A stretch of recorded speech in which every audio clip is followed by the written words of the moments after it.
Welcome to Impact Duty. I'm your host, Manisha Dadlani Kripalani, bringing you empowering stories of friends and people I admire. Their voices have given me joy and the momentum to share their stories with you. Eat for the body you want, not for the body you have. That's how celebrity nutritionist Neha Sahaya summarizes her philosophy for achieving a healthy and fit body. She's a clinical nutrition consultant specializing in gut health, body transformation, fat loss, and overall health management. Neha Sahaya has witnessed the disturbing reality of serious lifestyle diseases afflicting the older and younger generation alike. Most people today are suffering either from PCOS, insulin resistance, fatty liver, diabetes, and blood pressure, or simply obese or skinny fat. She tells you how to work with these conditions. Neha Sahai, welcome to Impact Duty. Such a delight to have you here today. How are you doing? Thank you for having me. I'm doing great. I'm looking forward for this podcast. I'm just so looking forward to talking to you and sharing Same all here, my knowledge. Neha. Same here, Neha. I'm looking forward to our conversation because you've actually had a transformational impact on a lot of people that I know as well. Okay, so I've been tracking your Instagram for a while now, and your impact on people has not just been physical, it's actually also been a mindset shift. But Neha, for you are a renowned nutritionist with a varied clientele. But where did your journey begin? So it's very simple, I was pregnant and then I had a child, and everyone, pre-told me that this is the most beautiful feeling once you have a child, your mother child bond and the whole nourishment and everything was told so beautifully to me, but the reality was very different when I had one. I had the child, I Mm, love my child, but the connection didn't happen that fast, honestly speaking. I used to look at myself in the mirror and I used to be like, what is this figure of mine? What has happened to my body? Why am I so non-appealing, and mm, I don't know, nobody prepares you for the breastfeeding phase as well. Everyone just tells you, oh, such a beautiful phase and everything. And honestly, it's not. It's you're very alone in that entire phase because the child is sucking on you and there's nobody in the room most of the times, or they just walk past you and your boobs are all out and you're like, what is mm, happening? It's sagging. And I remember someone told me, and this was the turning point for me, that you're a mother, just accept your body. Now, what is there to look good and all? This is what it is. All mothers look like this. And I sat there and I was like, it's not only about vanity. Mentally, I was feeling so bogged down in life and I needed to put my energy somewhere. And I mm. just decided I'm going to start working out. When I started working out, I realized there are no results coming. So, what am I doing wrong? Then I Right. realized it has to do with diet, right? And I had studied Mm, nutrition, it's just that I didn't bother to implement it that time. Then I started planning my diets on my own. And I realized, wow, body is changing and I'm feeling great mentally. And it's not the vanity. It was all about the endorphins release. It was all about putting my frustration in a gym and following a good diet and the result being a fabulous body. And when I reached that stage where I reached lines on my stomach, I had toned arms, I had lost 18 kgs. I decided, let me write. Yes, 18 kgs. And I decided, this was my first 1 year of my pregnancy. It didn't happen like much later or something. Within the first 1 year, I right. decided, let me write a blog. I'm sitting at home, might as well write a blog and help other women. So I did do a photo shoot and I put up those pictures and I put a simple internet website where I just wrote my story. And all of a sudden, my friends from college who I've not heard since 15, 20 years started calling me up and they're like, Neha, we also had a child and can you help us? We are going through these problems, what you're going through, your PCOS, thyroid, we have all of those issues and Mm, we're just not able to be happy in our skin. And I was like, okay, maybe I'll make a diet for them and help them. I'll give them free guidance. Obviously, right. nobody respects free guidance. So I sat with them in coffee shops, helped them, and then they went back, they didn't implement it for sure. And then more women started calling me up, and these were just random women writing to me, and I was just shocked. It's a page which I've not even really gone out of my way to publicize it, what's happening. And then I realized it was time to start my office, start my entire business for which I had studied for and help other women first. Hmm. And this is the irony of the situation. So I had a six pack, I was really fit, I had maximum Instagram likes, and I'm telling you, this was the story that was a turnaround. But I never told someone my other part of my story. When I reached that body, after a point, the diets became too restrictive. I Mm. was not getting sleep in the night. My body fat percentage was so low that I was not getting periods. And I realized, no. So vanity-wise, I was perfect. Perfect for Instagram, social media, everything perfect for compliments. Every outfit fit in me like, wow. But I was not healthy. And that's when Neha Sai Wellness realized it's time to be healthy and the byproduct should be fit. It should not just be the vanity fitness and you're actually not healthy. And then I actually gained 4 kilos and I started getting my period cycle back to normal. I love my body. I love my skin. I sleep 7 to 8 hours. I don't have PCOS anymore. I don't have thyroid anymore because I managed my health first. And Mm-hmm. then, I called myself fit and not the other way around.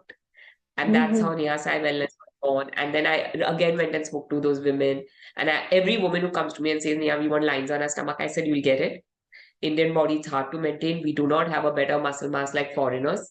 It's a Mm. harsh reality. You have to work 10 times harder to get it. And it can go away also very quickly. So be prepared if you want to go in that journey because mentally you may not be happy after a point. So you should be ready for it. So the whole journey shifted and changed then. Wow, So Neha. that's my. Wow. Thank you. And I'm going to take you back to the point where you were battling weight. Okay, so way back, this is how many years ago, Neha? How long ago are we looking at? So Where? I would Yeah. say 7 years back, 7 to 8 years Okay. back. All right. So at a point, you've had your own battle with weight, as you've shared so authentically. Was there an actual turning point where you actually said, where you woke up one day and just said, I can't do this anymore? Something that was just pivotal in getting you to start your journey back to fitness and health and mental well-being. So you know what the thing, as I said, it was just the whole because nobody understands you when you go through these mental stresses, and your own husband doesn't understand because I think Mm. when you deliver a child, a lot goes from your body and nobody realizes that part because it's considered like it's normal, everyone does it, so you're one of the rest. What's the big deal, kind of thing. Mm-hmm. But I'm telling you, I used to wake up unhappy and Mm. I hate being a victim of my mind. I want to always grow up to be a more evolved human being. And I got Right. sick of it every time, making me cranky, irritated, not liking the child, not liking my husband. The problem was me, it was not the other people. It was my Mm-hmm. mindset. I'm telling you, it was that comment from that woman who said that, why you even trying? You're a mother now, just live like this. It's normal. And I was like, that's the most rubbish line I've heard. Like, who Yeah. says that? I'm a mother, so I should not be healthy. I should not be fit. I should just give up my whole life, you know? And I'm telling you, that was the moment I realized this is it. I'm going to get up and I'm going to change my life. And I'm telling you, the Yeah. PCOS, the thyroid, all were there. Yeah. Post-pregnancy, Yeah. I developed both these problems, which I didn't have earlier. So it made everything more harder. So even the people were telling me, well, how can you lose your PCOS and thyroid? And I'm like sitting there. I remember that I was too lazy to make my diet. I went to a nutritionist and she told me, take L-carnitine, their fat-burning pills, do this cold Oh, therapy, cold sculpting. I'm thinking, and I'm like, no, yeah, I did study nutrition. It can happen. I've been told that, if you do this right, you can calculate this right. And if you balance your hormones, things can change in your body. And I gave it a try and it did happen. And I'm a living example that if you eat healthy and you live a good lifestyle, your entire body can change.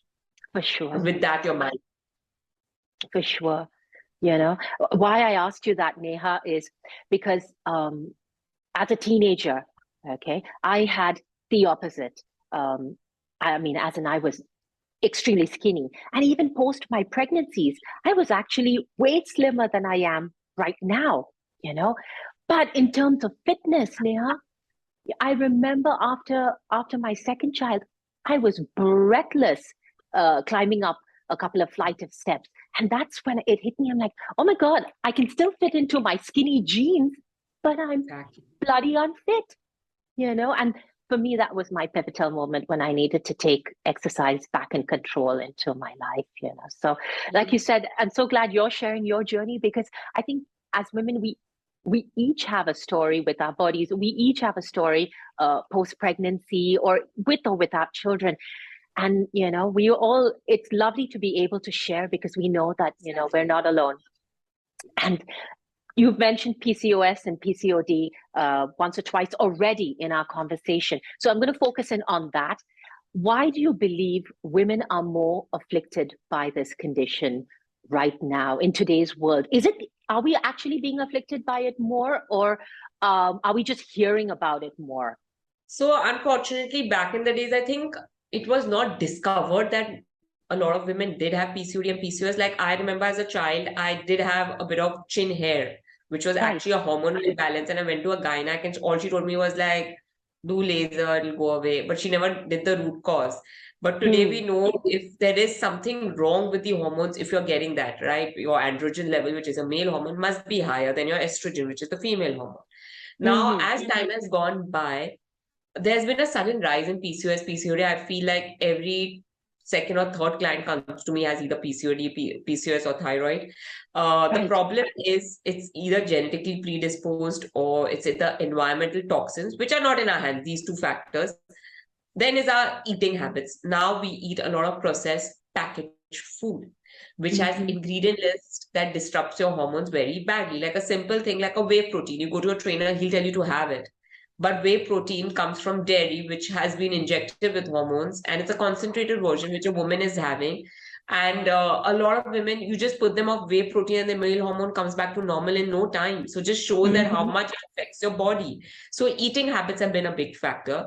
Then our sleeping pattern has become very disrupted. We watch a lot of TV in the night, or we watch our Netflix, social media.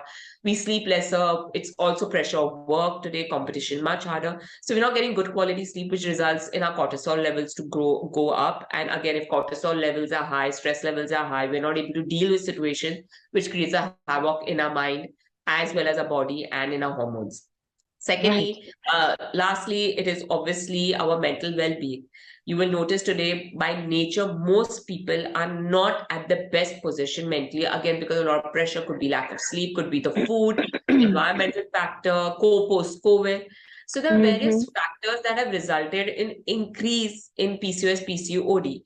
And Hmm. unfortunately, all these situations people think they're not able to come to a solution, but it's all manageable. So PCOS can be managed, it cannot be reversed. It can be Hmm. very well managed and be taken care of by following a healthy lifestyle and an exercise routine, and you can very well manage it.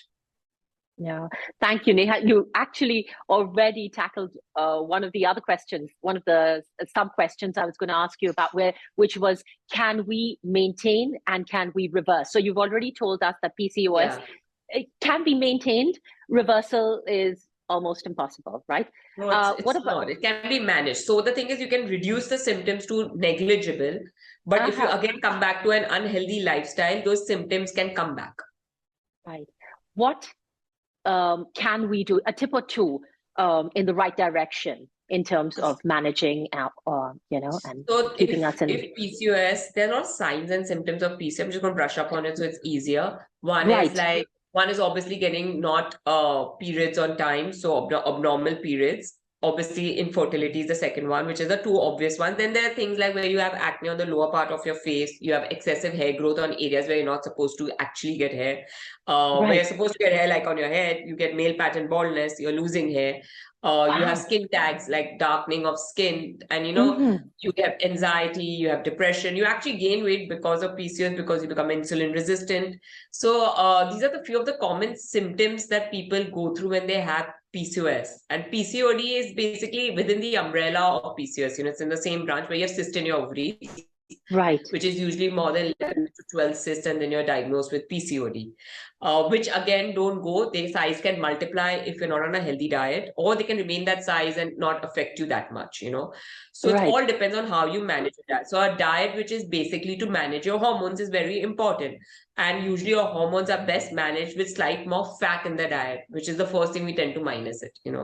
So a diet which is well versed with good quality fat and protein with low carbs or low glycemic index diet is the perfect diet for PCOS, where you can manage all these symptoms as well as at the same time insulin resistance. So it's very similar to a Hmm. diabetic, pre-diabetic diet with few changes here and there. because the Right. symptoms are quite similar when it comes to insulin resistance. Also, doing some form of resistance training. Now, this is what the problem is. Most people do cardio to lose weight, but you actually need to lift weights or do some form of resistance training. What happens? You have better muscle mass. Now, there are only two things that increase your metabolism. One is good quality protein, an optimal amount of protein, not excessive, optimal amount of protein. And along with that, some form of resistance training. So you break down muscles and then you rebuild with protein. And protein and muscles together are the most metabolically active form to burn calories in your body while you're sitting and talking. So I'll be burning calories because I have better muscle mass over a person opposite me who's only done cardio and has no good muscle mass. So you need Right. resistance training as well, along with a good quality protein diet. So you can manage the two. So once you have those two things in place, PCOS can be very well managed. And along with that, all other health issues, because today Mm-hmm. a lot of studies are showing that managing your blood sugar levels is one of the best ways to remain healthy with it. So, that's why all you see is those, you see a lot of people wearing the monitor now on their arm because of the reason, because a Yes. lot of studies backing now that to maintain blood sugar levels very essential for a healthy body. Wonderful. Neha, wonderful. And moving on to busting myths, which is one of my favorite parts. So I'm going to give you a myth that I would love for you to bust. And then I'm going to ask you for one that you believe there's a lot of stories that go Okay. around and you want to shine some light on that. So one from you, one from me. Mine's going to be one diet fits all. What works for you works for me, works for everybody. One diet fits all. Unfortunately, that's totally not true. Obviously, one diet doesn't fit all. I have been telling this to so many people who take a diet plan and then pass it on to 10 people and then they don't lose weight and then they are complaining. It's very simple. Each diet of mine is very custom made as per the client's nature and lifestyle routine. You cannot go on a keto when you are working in office, you're unable to eat high fat and protein. Imagine you're a vegan. It's so hard to do a keto. How will you do it? Tofu and Yeah. I mean, you go crazy, doing it. Plus, now if you're an Indian, we love our carbs, right? We love our rice. Mm. It's part of our culture. We love our mango. These are things that we love. Imagine depriving that for your life because you've heard one person getting good results due to keto. Now, if someone has keto abroad, they are having steaks. We are not doing steaks. So Yes. it's difficult to do those kind of diet. Again, intermittent fasting does have great benefits. But again, if you have thyroid and your metabolism will already slow, and if you don't do your intermittent fasting right, you actually reduce your metabolism further rather than helping. It would just go totally in opposite direction. So one Totally. diet doesn't fit all. It all depends on, now for example, if you have gut issues, you can't go on a high protein diet because your body Yes. will not be able to digest the protein. You can't go on a high Exactly. fiber diet. So for you, probably white rice will suit better than brown rice because your gut can't digest it. So the whole Mm-hmm. theory of one diet doesn't fit all is actually based on facts that it doesn't. We all are different humans. We all have different food habits and lifestyle, and your diet has to be designed accordingly. Thank you. So with that, we end with what works for Beyonce might not work for me. No, it may not, unfortunately. Yes. And Neha, a myth that you would like to bust. Or which myth I would like to bust. So I would say that the biggest myth is people change everything in their diet except one big factor, which is the oil. Oh, nice Yes. one. Nobody changes their oil, they'll eat the best quality food, but they'll use refined sunflower oil, and then they'll realize that why their health is not improving. Because imagine Mm-hmm. oil is something that you put in every single dish of yours, every single meal practically has that. Mm-hmm. And we use the cheapest quality oil because the consumption is so high. You're like, you have to save money there. But Yeah. actually, cold pressed filtered oil, which is high in omega 3 over omega 6. So please, refined sunflower or vegetable oil should be totally palm oil. All this should be avoided, and one should be cooking for food in their local oil, which are cold pressed Yeah. and filtered. So especially if you're abroad, avocado oil or coconut oil, ideally the best oils to use for cooking your food to improve your health, because it's not about just losing weight, it's about being healthy and losing weight. Thank you, Neha, for bringing light to that. I actually saw an Instagram piece on your feed, Yeah. and there I went, walnut oil, avocado oil was Yeah, introduced I into my always keep kitchen. telling people, please change your oil. It's just not about changing food. Just not that's the basic Yeah. ingredient you should be changing. Beautiful. A tip or two on weight loss, locally and internationally. And the reason I'm saying locally and internationally is because you've got clientele or clients that are global. Okay, so Yes. as you said, what works for you somewhere in India might not work for me, maybe if over here. So a tip or two towards the weight loss journey or towards maintaining weight locally and internationally. So the thing is, with the basic principle of losing weight is very similar, whether you're in India or internationally living. One is to make sure that you have at least 1 or 1.2 grams of protein per body weight. It's very essential to have that. As I've already explained, protein is one of the few things that will help you to build muscles and also increase your metabolism. So that's a standard rule. The only thing I see is if you're a non-vegetarian, it's much more easier to reach that level. If you're a vegetarian, you have to work towards it slightly better, because every time you give a veg form of protein, the carbohydrate also at some level increases. That is one thing. Again, another thing is always to go for low glycemic index carbohydrates, and obviously you should avoid simple carbohydrate, which is raises your blood sugar quickly, rather than go for your complex carbohydrate, which has more fiber, so you're more full for longer. And lastly, there's one tip which I always believe: if you're trying to lose weight initially, don't do swimming, because swimming increases your hunger. And I personally feel if you swim and you start initially a diet to shrink your stomach, gets very hard, because somehow when you swim in water, due to the temperature of the water, due to the workout, due to the dehydration, when you come out from swimming, you're more hungry, which makes you to be in calorie deficit. Very difficult. Though it's a great form of exercise, but not in your first few days if you're already struggling with a reduced amount of appetite. So do more, please do more land exercise like walking, cycle. And there are studies which back up with this information. It's not something I'm just making it up. There are actually proper science-based study on that. Wow, Neha, good one. All right. And let's take a look at a success story. So, like I said, I've had friends who've come to you and had almost miraculous transformations. So let's take a look at a success story that you want to tell me about an impact that you've made. So, rather than telling a weight loss story, one of which I will discuss, but I'll tell you a story for someone who I did something for the health, and there was this client of mine who came. She was a doctor. She had this very unique health issue where she was perpetually on steroids, muscle relaxant, and paracetamol, and she was just 22, 23.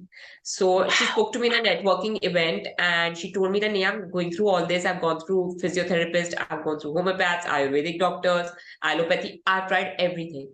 So I told her, "Why don't you come to me? What have you got to lose, And I'm just going to change your diet." And I just put anti-inflammatory food in her diet. I made a diet rich in omega-3 and just increased her nutrition overall. She was always eating Maggi, pastas, and, this random food, and nobody corrected her nutrition. And you'll be shocked, in 3 months, she was like, "I'm no more on medication." And she had some unique spondylitis, which affected her entire body. And she was shocked that just by changing her diet, she could achieve that when no medication could have helped her. And obviously, if someone wants to see the story, it's very much there in my Instagram page. She's actually spoken about it, because she was like, it was a life change. She couldn't get up from the bed. And today she is one of the most popular dentists in my city, with a huge Instagram following. And, it's so amazing. She's got back to her life and she can do everything today. And obviously, my other story is the weight loss story, which I think is the most popular, is one of my clients who's also your friend. And she'd be more than happy I mentioned it, Natasha, who came to me with a very small goal. She came to me and she was like, I just want to lose some weight. I don't know if I can do it.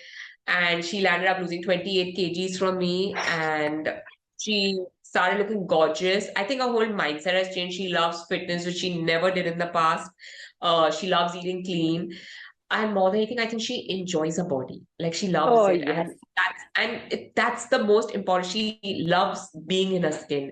And you know how hard that is to achieve. Even models don't achieve that sometimes, And she enjoys it. And her goal is to become more fitter, more toner.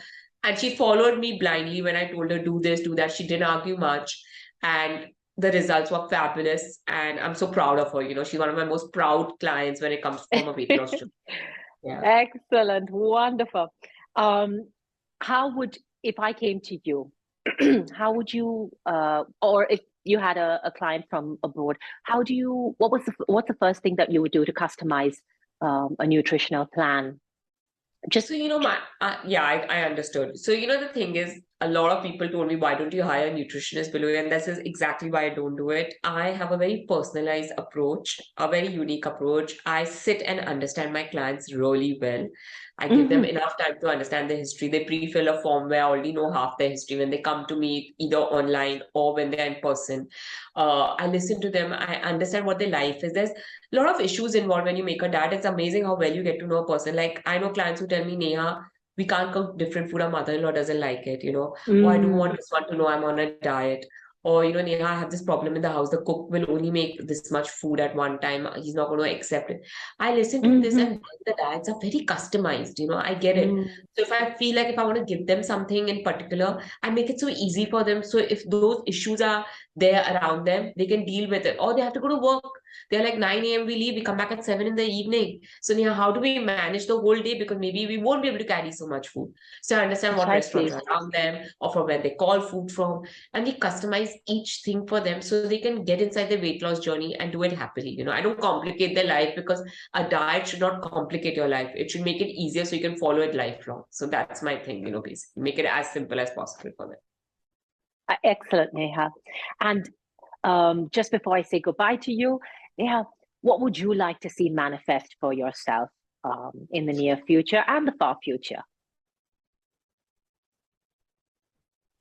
You know what? Honestly, I hope this can sometime happen in this world is where I think the brands, along with the government, actually give the reality of the ingredient list of what they put in the food.